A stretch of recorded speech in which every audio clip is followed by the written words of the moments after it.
relationship between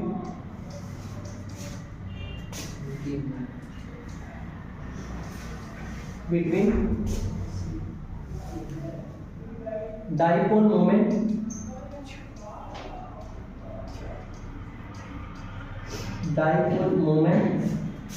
and geometry of molecule.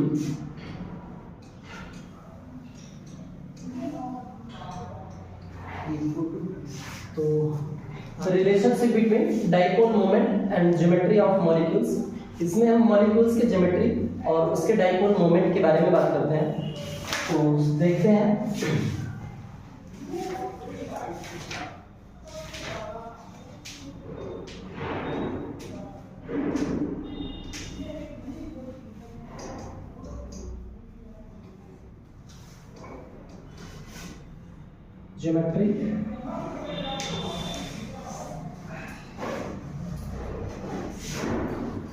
Geometry two types की होती है।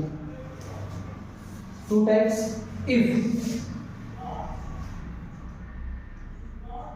म्यू इक्वल टू 0, यानी डाइपोल मोमेंट जब आपका 0 होगा तो जो ज्योमेट्री आएगी उस ज्योमेट्री को बोलते हैं रेगुलर यानी symmetry.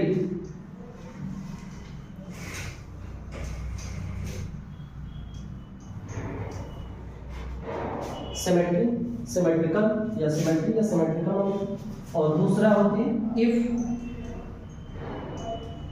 Mu not equal to 0, asymmetrical molecules. Asymmetrical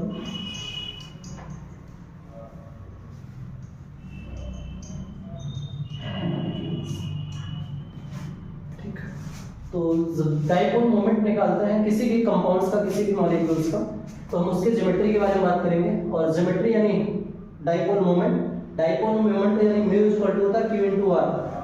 if यदि म्यू इज इक्वल टू 0 होगा तो वो सिमेट्री होगी, सेंटर ऑफ सिमेट्री यानी सिमेट्रिकल मॉलिक्यूल्स। और दूसरा है आपका if mu not equal to 0 then asymmetrical molecules, और यहाँ पर आपको कोई सिमेट्री नहीं मिलेगी। तो इनमें देखते हैं कुछ एग्जांपल।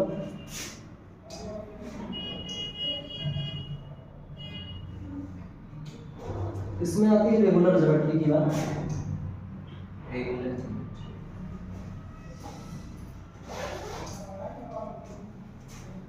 फर्स्ट है इसमें regular tetrahedral geometry.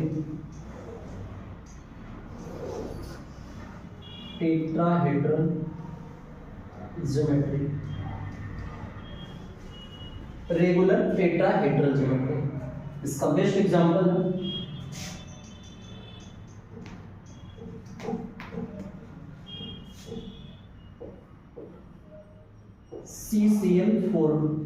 CCl4 molecules, नाम सुना होगा, कार्बन टेट्राफ्लोराइड्स। इसका डाइपोल मोमेंट 0 होगा। डाइपोल मोमेंट हम निकालते कैसे? ये हमारा कार्बन आपका है बेटा सेंटर ऑफ मॉलिक्यूल्स, सेंटर है, और इससे बना हुआ हमारा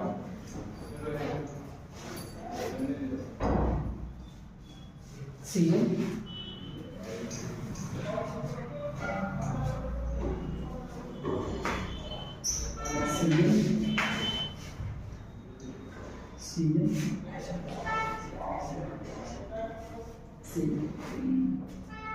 तो सेंटर ऑफ एटम कार्बन को अटैच, ये 4 टाइप्स के आप सेम टाइप के कार्बन से लिगेंड्स हैं। क्लोरीन एटम, और क्लोरीन जैसे आप जानते हैं मोर इलेक्ट्रोनेगेटिव एलिमेंट्स होता है, तो इलेक्ट्रॉन का अपोज जो सेंटर एटम की तरफ होना चाहिए। हम डाइपोल मोमेंट को, आप पिछली क्लास में भी बताए थे कि डाइपोल मोमेंट को आप डिनोट करते हैं इस साइन से। तो इलेक्ट्रॉन मोर इलेक्ट्रोनेगेटिव होने के कारण क्लोरीन क्या करेगा, इस सेंटर से इलेक्ट्रॉन को अट्रैक्ट करेगा अपनी तरफ। तो सेंटर ऑफ कार्बन से डाइपोल यानी इलेक्ट्रॉन क्लोरीन इधर, फिर आप देखिए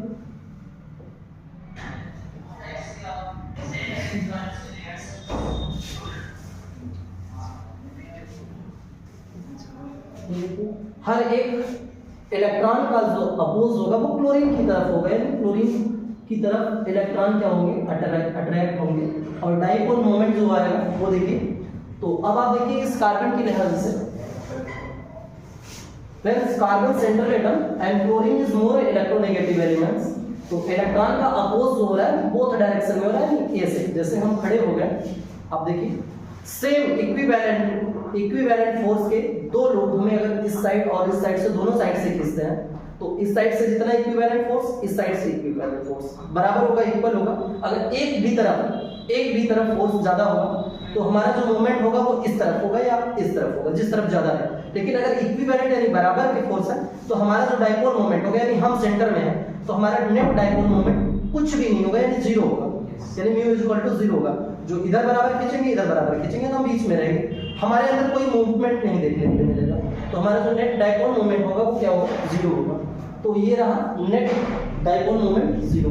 अच्छा, रेगुलर टेट्राहेड्रल ज्योमेट्री है, तो इसमें जो बॉन्ड एंगल आएंगे, हर एक क्लोरीन का अपोज, हर क्लोरीन का जो डाइपोल मोमेंट होगा, इलेक्ट्रॉन का अपोज होगा, वो सेंट्रल एटम की तरफ से क्लोरीन की तरफ होगा।